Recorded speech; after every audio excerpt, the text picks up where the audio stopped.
Health insurance में waiting period क्यों होती है? Insurance companies specific health conditions या मेडिकल ट्रीटमेंट्स के लिए वेटिंग पीरियड इसलिए रखती हैं ताकि हेल्थ इंश्योरेंस क्लेम्स कंट्रोल में रहें।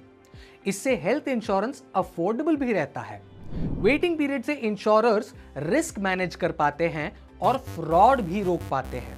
यह इंश्योर करता है कि कस्टमर्स उन कंडीशंस या इवेंट्स के लिए तुरंत बेनिफिट्स क्लेम ना कर सकें जो पॉलिसी लेने के टाइम से पहले से मालूम थी। अब देखते हैं कि हेल्थ इंश्योरेंस में कौन कौन से वेटिंग पीरियड्स होती हैं। हेल्थ इंश्योरेंस में 3 मेन टाइप की वेटिंग पीरियड्स होती है।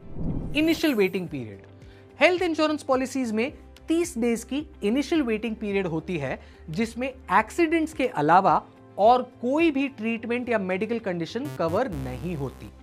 इसलिए आप पॉलिसी इशू होने के पहले 30 दिन तक किसी भी इलनेस या कंडीशन के लिए क्लेम नहीं कर सकते, एक्सीडेंट्स को छोड़कर। इनिशियल वेटिंग पीरियड के बाद आपके मेडिकल एक्सपेंसेस पॉलिसी के टर्म्स एंड कंडीशंस के हिसाब से कवर होंगे।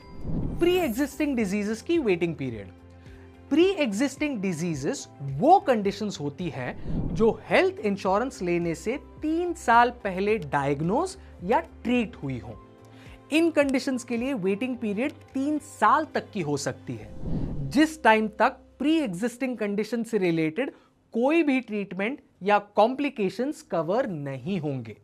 न्यू फीचर्स ऑफ बेनिफिट्स के साथ कुछ हेल्थ इंश्योरेंस प्रोडक्ट्स में प्री एग्जिस्टिंग डिजीजेस का वेटिंग पीरियड अलग हो सकता है।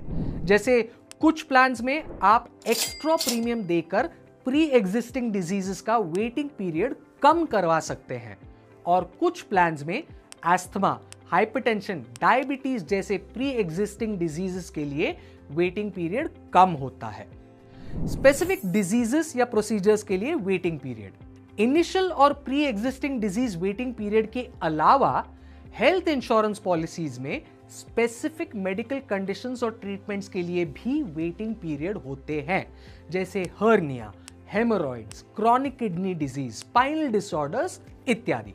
इन इलनेसेस की कंप्लीट लिस्ट पॉलिसी डॉक्यूमेंट्स में अवेलेबल होती है और ये इलनेसेस हर इंश्योरर के लिए अलग हो सकती हैं। वेटिंग पीरियड खत्म होने के बाद आप इन ट्रीटमेंट्स या प्रोसीजर्स के लिए क्लेम कर सकते हैं।